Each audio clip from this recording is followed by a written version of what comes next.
Major funding for KPBS Evening Edition has been made possible in part by Bill Howe Family of Companies, providing San Diego with plumbing, heating, and air restoration, flood and remodeling services for over 40 years. Call 1-800-BILL-HOWE or visit billhowe.com. And by the Conrad Prebys Foundation, Darlene Marco Shiley, and by the following.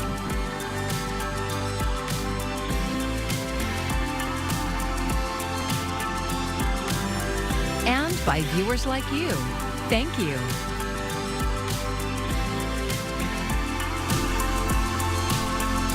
Changes are coming to San Diego County jails, ones that safety advocates have long called for. Thank you for joining us. I'm Maya Trabulsi. Visitors and employees will soon be screened for drugs when they enter county jails. KPBS Metro reporter Andrew Bowen says the new policy is an about-face for Sheriff Kelly Martinez. Advocates for jail safety have long been urging the Sheriff's Department to screen anyone entering the jail system, even sheriff's deputies, contractors, and visitors. Screenings have previously been limited to inmates. After years of resisting those calls, Sheriff Martinez announced Thursday that expanded screenings with drug detection dogs would soon begin, unannounced and at random. I myself will go through a screening, a contraband screening, if I enter the jails. When I enter the jails, I plan to do that myself, so it's nobody's immune. It's from the top down. The new screening policy is welcome news to Paul Parker, who had pushed for the expansion of contraband screenings for years as head of the county's Citizens Law Enforcement Review Board, or CLERB. He publicly resigned from that job in March, in part over frustrations with the sheriff's resistance to screening her own employees for drugs. My hope is that just the mere implementation of this program will result in people who may, and we have no proof that they were, I understand, but that may have been thinking of doing that or whatever, will think twice. And this will, even if you can't prove it, this will, I believe, save lives. The new policy could also save taxpayers money. San Diego County jails have long had an above-average rate of in-custody deaths, largely due to drug overdoses. Those cases often result in lawsuits that end with expensive payouts to the victims' families. Andrew Bowen, KPBS News. Hotter days could mean a call on consumers to cut back on energy use. California's grid operator wants customers to prepare for flex alerts if extreme heat continues. KPBS reporter Tanya Thorne explains what that means for San Diego. The California Independent System Operator, or KISO, is the agency which decides when flex alerts are needed. They typically issue flex alerts when extremely hot weather drives up electricity use, jeopardizing grid integrity. The alert is usually issued a day in advance and calls on consumers' help to avoid overwhelming the system. And that can be as easy as, unplugging your phone so it's not charging, or unplugging your laptop, not washing dishes during peak hours, so between 4 and 9 p.m. Everything that we can do to conserve energy is going to help us prevent flex alerts, is going to help us prevent the possibility of rotating outages later on. Alex Welling with SDG&E says another thing that can help is charging electric vehicles overnight instead of in the daytime. While no flex alerts have been issued so far this season, that could change at any moment. If something happens up north, it can impact us down south. So the power doesn't just travel from one place, it travels everywhere. So we are dependent on what happens in Northern California, Central California, the coast, to the deserts. Welling says wildfires are fast-changing events that could trigger flex alerts or outages. They are urging customers to be prepared for any heat-related events. Making sure that you have an emergency plan in place with your family, making sure you have backup power, your devices are charged, you have water, food, everything else while you wait for us to be able to go ahead and safely and quickly restore power as soon as possible. And with California's growing reliance on electricity and cleaner energy, Welling says several green energy projects are in the works to keep up with the demand. So we can, during high heat events, if we have a flex alert or something like that, we can go ahead and all that energy that was stored from solar or wind, we can go ahead and dispatch that at the end of the day during those peak hours. So we're putting energy back onto the grid. No flex alerts are planned at the moment, but KISO is asking all Californians to stay prepared and alert if conservation or rotating outages are needed. Tanya Thorne, KPBS News. It's been a hot time across, especially the interior, and we're going to be dealing with some slow, gradual, incremental improvements from west to east. It's not going to be a rapid return to comfort by any stretch for the interior and the mountains, especially the valleys and the deserts. Still warm even in the mountains, but we're going to get a little bit more comfortable over the next several days, slowly from west to east. We do want to also mention the chance for an isolated shower or storm over the high ground. We'll talk about this in our full forecast. Tax prep and financial software company Intoit is laying off nearly 10% of its workforce in a pivot to AI. KPBS North County reporter Alexander Wynn says about a third of those laid off in California are right here in San Diego. Intoit announced Wednesday it's laying off 1,800 people to focus on incorporating artificial intelligence into its products and services. In addition, the company will also close its offices in Boise and Edmonton and Alberta, Canada. In an email to staff, CEO Sasan Goudazi says, "The era of AI is the most significant technological shifts of our lifetime. Companies that aren't prepared to take advantage of this AI revolution will fall behind and, over time, will no longer exist." USD economics professor Alan Jin says technology is changing and the tech industry is changing along with it. There's a shift to people with different skills. Intoit says it expects to hire roughly the same number of people next year as the number of people being laid off, as the company ramps up its AI products and services. Jin says it will take a while for the tech industry to fully shift toward AI. Right now, the pipeline is not big in terms of people with background in that area. So I think it'll be a number of years before we see the full impact as far as that shift is concerned. For now, the affected employees are giving a 60-day notice. The layoffs will start September 9th and continuing through the next year.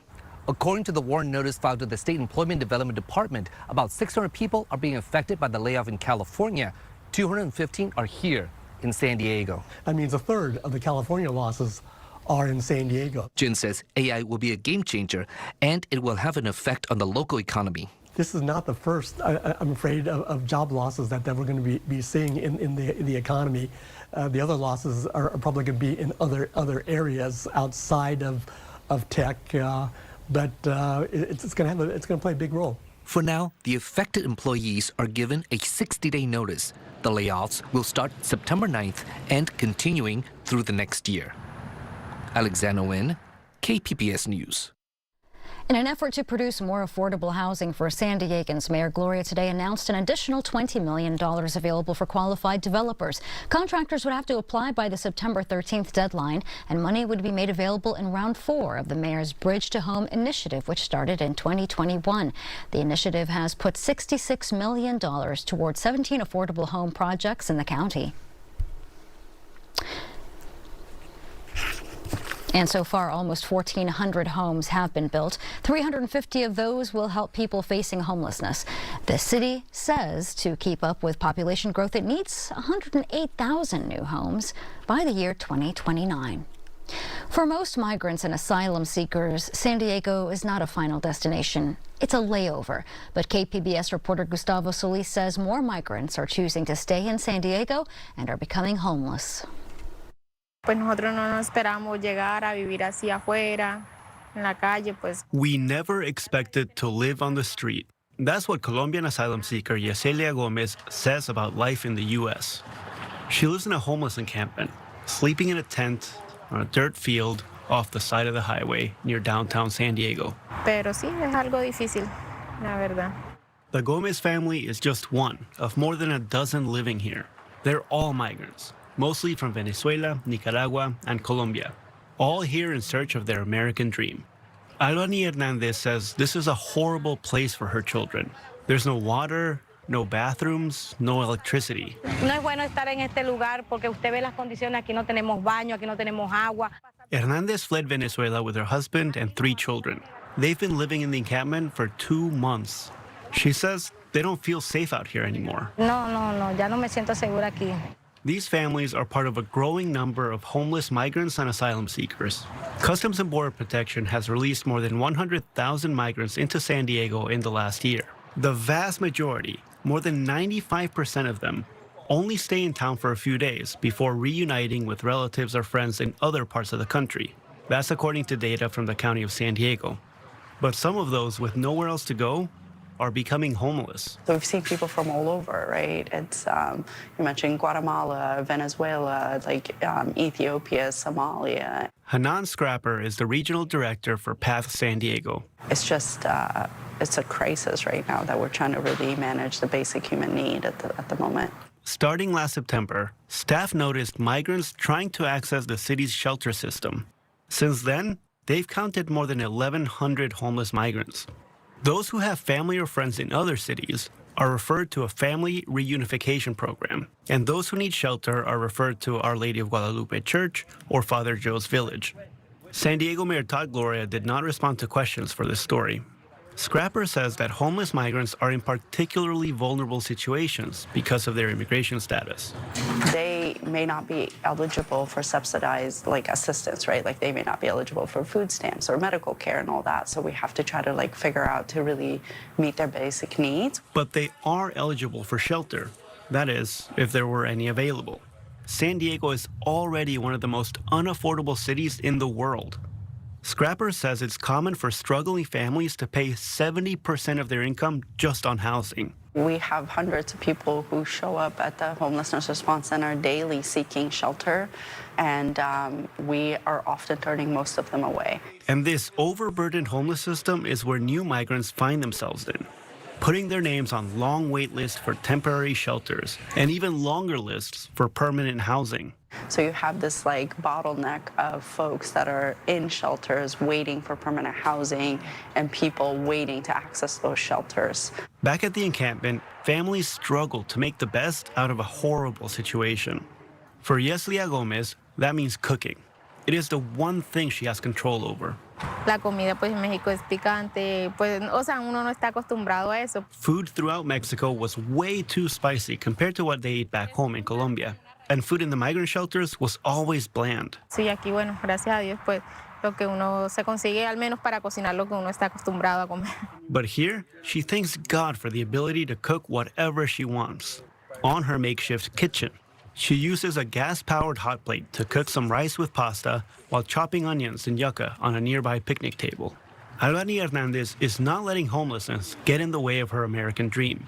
At least not for her children. Yo cuando llegué, a mí me dijeron que la educación aquí no se la niegan a ningún niño. She's already enrolled them in school, where they're learning English, and they also get a trolley pass and free meals. While the kids are in school, Hernandez and her husband work. Y si ellos ven que, cónchale, somos personas que estamos trabajando, niños que están estudiando, que nos ayuden, Nosotros no queremos que nos estén regalando nada. She wants to show San Diego that they're hardworking people. They just need a little help. Gustavo Solis, KPBS News. And County Supervisor Nora Vargas issued the following statement about ongoing efforts to open a migrant transition day center. This center is designed to provide dignified and humane assistance, including essential resources such as food, clothing, and crucial information to safely guide asylum seekers to their intended destinations. If you filled up gas in Southern California back in 2015, you were probably ripped off. Gas prices then were over $6 a gallon on average. A lawsuit claims gas trading firms Vitol and SK Energy Systems worked together to manipulate the market, overcharging gas stations and raising prices. But a $50 million settlement could put some money back in your pocket. Our media partner KGTV spoke with a nonprofit group that helped pass a Senate bill last year to prevent this type of corruption in the future. Now, every trade has to be recorded and be told, reported to the state. Prior to that, those trades there was no official record of the trades. Once the court authorizes the issuance of notice to California residents, you can submit a claim online at calgaslitigation.com. Some potentially encouraging news for your wallet. Consumer prices dropped in June. Brian Abel breaks down the latest price index report. This is certainly good news on the inflation front. In a new report, overall inflation beating economist expectations with a sharper annual slowdown in June to 3% from May's 3.3%. One in a row is not a streak. We need to see more of that in months ahead, but I think we're hopeful now just because we're starting to see signs now that we haven't seen for the past few years. The Consumer Price Index report by the Bureau of Labor Statistics showing from month to month something we haven't seen in 4 years, a drop in consumer prices by 0.1%, a small but potentially significant swing. The change fueled in part by falling gas, as well as new and used car prices, while housing, food, and medical service costs still rise. This, coupled with the report on the jobs market last week, all of that aligning for the Federal Reserve to begin cutting interest rates perhaps as soon as September. Those cuts would be welcomed as interest rates currently sit at a 23-year high, while the Fed tries to combat inflation, making it more expensive to borrow for home, auto, and other loans. The strain on household budgets is very real, even though prices now aren't going up as fast as they were. In Washington, Brian Abel reporting. The U.S. Postal Service has until tomorrow to put forward a plan to reopen 2 rural California post offices. KPBS Imperial Valley reporter Corey Suzuki has more. For more than 2 years, the town of Nyland in northern Imperial County has been cut off from daily access to the mail. The local post office there burned down in 2022. The Postal Service promised they'd reopen it as soon as possible, but that hasn't happened. That's cut off access to an essential resource and forced some people to travel up to 50 miles to pick up their mail. U.S. Senators LaFonza Butler and Alex Padilla say this is part of a pattern of a lack of federal support for post offices in rural California. In a letter to the Postmaster General, they cited Nyland and 3 other examples in the towns of Bridgeport, Planada, and Bolinas. The post offices in Bridgeport and Planada were hit by flooding. Both of them closed for more than a year. The Bolinas post office shut down last March after a dispute with the landlord and hasn't reopened since. Each of those closures, the senators wrote, forced residents to travel long distances to get their medication, documents, and other services. The lawmakers gave the Postal Service a deadline to come up with a plan to reopen the post offices that are still closed in Bolinas and Nyland. The Postal Service has until tomorrow to respond. In the newsroom, Corey Suzuki, KPBS News. Almost everything and every place in San Diego has some kind of story behind it.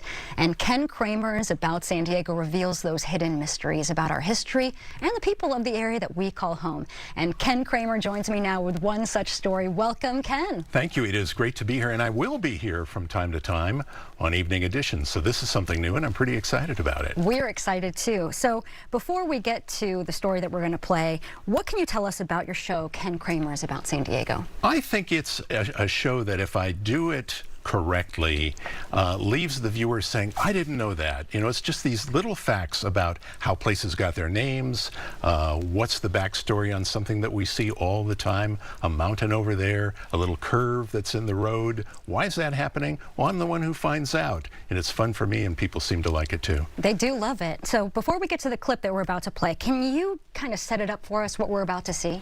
Yeah, I get a lot of mail from people who write me and they say, what's the story behind this situation? Or I've discovered something kind of curious, in this case in Balboa Park. Why is it there? What's the story? And I might not know. And in this particular case, I did not, but I found out, and that was what made this story about San Diego. So I got a couple of emails from people who were curious, and they wanted to know, why would something be built that doesn't seem to have any purpose? Well, let's take a look, and to see what they're talking about is a little tricky. One way is to hike down this trail in Balboa Park called the Bridle Trail. We can start way up at 6th and Upas, but we're going to cheat a little and join the trail by walking down this access road that's just a bit north of the lawn bowling green, okay? This trail, I should say, parts of it run right along southbound 163 through the park, and only a fence separates us from the noise of passing Honda Civics, Toyota Camrys, Chevrolet Equinox CRVs, Kenworths, Corvettes, Mustangs, sightseeing buses, Subaru Foresters, Toyota Camrys, Accord Silverados, and any number of vehicles in the Ford F-Series. Oh, and something else along the way. See how the trail passes right underneath the Cabrillo Bridge? From down here, you get an entirely different view of this 125-foot high bridge built in 1914. quite sensational it was. A stunning structure that offered an elegant way into the park for pedestrians and those increasingly popular automobiles. And by the way, back then, down here under the bridge was all undeveloped. There were no cars. In fact, there was a lake with, I don't know, maybe some fish, but lilies, a lot of lilies. But of course, we've set our sights on another site, a seeming mystery that's just a little bit more down the trail here as we approach the just under 100 steps of the Juniper Stairs, they're called. If you look just off toward the freeway, and I'll say you have to kind of know what you're looking for, there is, over the chain link, a San Diego oddity that for more than 60 years has been a curiosity to people. It is an on-ramp, freeway on-ramp to 163 South, built back in the 1960s, starts abruptly in a bunch of bushes, so it comes from nowhere with no one ever having used it. From up above, look here. Here are some photos Brent Schoaf sent us. You can clearly see there's an on-ramp down there. So what's the story? Well, back in the 1960s, there were plans to widen Highway 163 through the park, to add more lanes each direction, and with them, more on and off ramps. One proposal called for an interchange like this one in LA, but there was so much public opposition, it never happened. All except for this one on-ramp that sort of jumped the gun and now sits mostly out of view and, since its birth, out of service. And imagine, if you will, also, had construction continued, what a different look there'd be to this part of our city, and what a different story we'd be telling.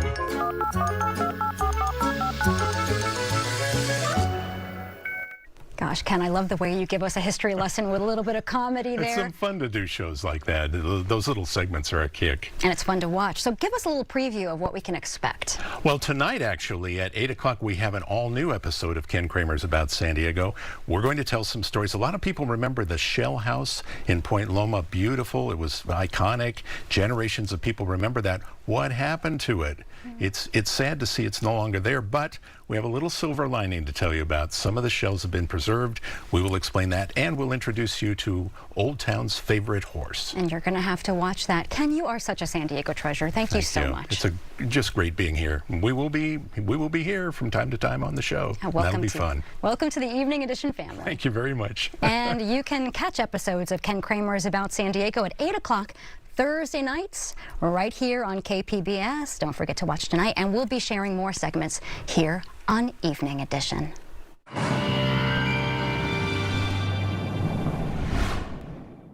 thanks for joining us. And as we take a look at the forecast here over the next few days, we will begin to step away from the absolute worst of this scorching heat wave in the deserts. It's still hot, but we're going to begin to see some gradual relief, just a little hint of relief increasing each day from west to east. It's still hot out there in the interior, so the heat wave's not ending dramatically, but it's going to begin to slip away over the next several days. There is a very small chance of a stray thunderstorm into the high ground of especially central and eastern San Diego County. Tonight, low clouds return near the coastline. We'll get down to 66 degrees. And again, we have the hint of moisture Saturday, Sunday, and Monday. Just spotty thunderstorms over the high ground. Daily thunderstorms will bring more of a legitimate flash flood risk into parts of southern and eastern Arizona, even up into the area around Flagstaff. And this is the sign that this ridge is gradually weakening. And this is the beginning of the end of this heat wave, as we're going to begin to get back into more of a monsoon-like pattern, at least in the interior southwest. And that ultimately is something that we often associate with the lack of extraordinary heat for us. It'll still be hot in the deserts. 115 on Friday at Borrego Springs. So again, still extreme heat. Ramona 96, very toasty in El Cajon at 88, 77 in San Diego. So through the weekend, high pressure is still here. It's just gradually weakening and gradually beginning to shift a little farther east. We're still dealing with near record highs in many areas across the west, but at least there is some relief in sight. The coastal forecast here will take us back into the mid-70s by Tuesday. we got some time to go between now and then. And again, with a hint of extra moisture nearby associated with that small chance of a stray storm over the mountains, you'll notice a little bit more humidity on Sunday.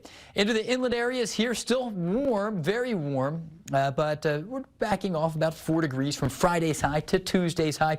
Into the mountains we go, getting a little more comfortable next week, a little breezy though, and again, a very small chance for an isolated shower or storm. And the deserts, this is where we've really been struggling and suffering, if you will.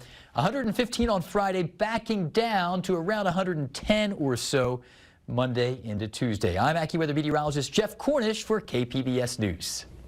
San Diego Unified has renewed an agreement that has helped hundreds of Hoover High School students attend San Diego State University. It's called the College Avenue Compact. It guarantees admission to students who meet academic requirements. It started in 2011 to guide students on a path to college. Deputy Superintendent Fabiola Bagula says that mission is personal. As a first-generation Latina, daughter of an immigrant college graduate, this is so important to note that there's a lot of support out there for our students, but also that it takes a whole community to do so. Hoover High students can also access college and career advising and financial aid support. 31 Hoover graduates will attend SDSU this fall through the compact. The extended agreement lasts through the class of 2028.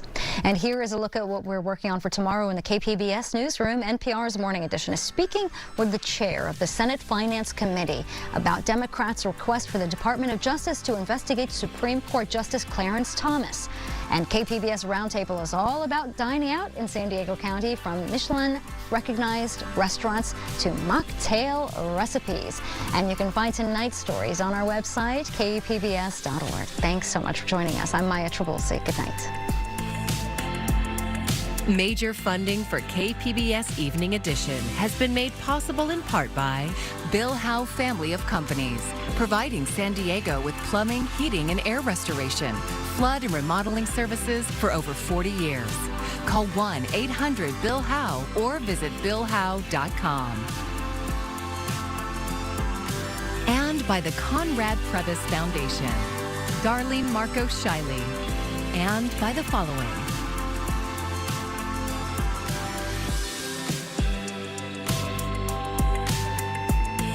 And by viewers like you. Thank you.